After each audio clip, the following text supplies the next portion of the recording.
જય માતાજી. કાલે એક બીએલઓ શિક્ષકે આત્મહત્યા કરી. એની પહેલા એક ખેડૂતે આત્મહત્યા કરી. તમે વિચાર કરો કે આ દેશમાં ખેડૂત અને શિક્ષક જો આત્મહત્યા કરતો થઈ જાય તો એ સમાજ, એ દેશ કઈ દિશામાં જાય એ વિચાર કરવો ઘટે. ખેડૂત અને ખાસ કરીને શિક્ષક એમને આટલા સુધી પગલું ભરવું પડે એ ખરેખર અતિ દુઃખદરૂપ ઘટના કહેવાય. લોકોનું શું સન્માન હતું, શું માન હતું. અને જ્યારે આવું બની રહ્યું છે, ચારણી સાહિત્યમાં એક દુહો છે કે વીર ખેડૂ અને ગુરુજન જો તદશે પોતાના પ્રાણ તો કાળ પલટશે દેશમાં અને નાશ તણા પર્યાણ. વીર એટલે જવાન, વીર ખેડૂ અને ગુરુજન.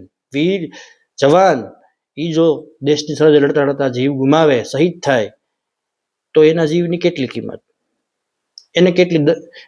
એનું કેટલું મહત્વ, એને આપણે શું આપીએ, એની કેટલી કદર. એમ ખેડૂ અને ગુરુજન તદશે પોતાના પ્રાણ, એ જો પ્રાણ ત્યજતા થઈ જાય, એને જો પ્રાણની આહુતિ આપવી પડે તો કાળ પલટશે દેશમાં. એનો મતલબ નક્કી દેશમાં કઈ કાળ પલટ્યો છે અને નાશ તણા પરિયાણ, કદાચ નાશના પંથે જવાની પણ આ તૈયારી હોય, આ સમય હોય. મારે ઇતિહાસના ઉપલક્ષમાં બે દાખલા આપવા છે, ઐતિહાસિક બે વાત કરવી છે કે એવો કયો સમય હતો કે જ્યારે શિક્ષકોનું એટલું માન હતું, શિક્ષકોનો પડો બોલ ઝીલવામાં આવતો એવો એક સમય હતો રાજાશાહી વખતનો. એની મારે વાત કરવી છે. વાત તો બે દક્ષિણામૂર્તિ સાથે જોડાયેલી છે, પણ એ એવો સમય કે જ્યારે શિક્ષકોનો એક પણ શબ્દ છે એ શાસક ઝીલી લેતો. એની મારે બે વાત કરવી છે. એમાં પ્રથમ વાત છે નાનાભાઈ ભટ્ટ, પ્રખર કેળવણીકાર, પ્રખર શિક્ષણ શાસ્ત્રી અને ચિંતનશીલ શિક્ષક એવા નાનાભાઈ ભટ્ટ. મહારાજા કૃષ્ણકુમારસિંહજીએ નાનાભાઈ ભટ્ટને કહેલું કે તમારા જેવા શિક્ષકની ભાવનગરને જરૂર છે, માટે તમે ભાવનગરમાં શાળા ખોલો. એટલે નાનાભાઈ ભટ્ટે કીધું કે હું તમારા નગરમાં તમે કયો એમ ન ખોલું, મને ક્યાંક બહાર વ્યવસ્થા કરી આપો, કોઈ ગામડામાં વ્યવસ્થા કરી આપો. અને કૃષ્ણકુમારસિંહજી કીધું કઈ વાંધો નહીં, તમે કયો ત્યાં આપણે શાળા ખોલીએ. પછી એમના દિવાન પ્રભાશંકર પટણીએ કૃષ્ણકુમારસિંહજીને કીધું તમે શાસક છો, તમે રાજા છો, તમે કયો એમ કરવું પડે. તો કે એ પણ જ્ઞાની હતા, પણ જાણવા માંગતા હતા કે મહારાજા જવાબ શું આપે છે. કે તમે તો શાસક છો, તમે કયો એમ ન કરે. તેથી કૃષ્ણકુમારસિંહજીએ જે જવાબ આપ્યો છે કે દિવાન શિક્ષક છે, આપણે કઈ એમ ઈ ન પણ કરે, પણ ઈ કે ને એ વ્યવસ્થા આપણે કરવી જોઈએ. આ એક શાસકના લક્ષણ છે.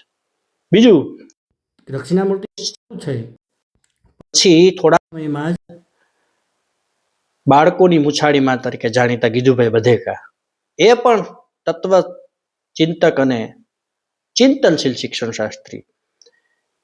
એમણે દક્ષિણામૂર્તિમાં કામ કરવાનું શરૂ કર્યું.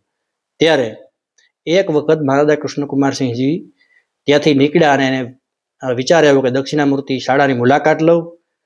શાળાની મુલાકાતે મહારાજા કૃષ્ણકુમારસિંહજી આવ્યા અને વ્યવસ્થાપક તરીકે જ્યારે નાનાભાઈ ભટ્ટ હતા અને ઓફિસમાં મહારાજા બેઠા અને કીધું કે કઈ તકલીફ નથી ને. નાનાભાઈ કે કઈ તકલીફ નથી, પણ જે શિક્ષકો ઘટતા હતા એમાં શિક્ષક પણ આવી ગયા છે. તો કોઈ નવું શિક્ષક આવ્યું? તો કે હા. કોણ? ગીજુભાઈ કરીને એક નવા શિક્ષક આવ્યા. એટલે મહારાજાએ કીધું મારે એને મળવું છે, બોલાવો. અને માણસને મોકલ્યો ગીજુભાઈને બોલાવવા. ત્યારે ગીજુભાઈ તાશ લેતા હતા, એમાં એક બાલગીત ચાલતું હતું ને છોકરાઓને એવી રીતે આનંદ કરાવતા હતા. ને માણસે આવીને કીધું કે ઓફિસમાં તમને બોલાવે છે. કે કોઈ આવ્યું છે? તો કે હા, મહારાજા કૃષ્ણકુમારસિંહજી પધાર્યા છે. તો એને કયો કે થોડીક વાર રાહ જુએ.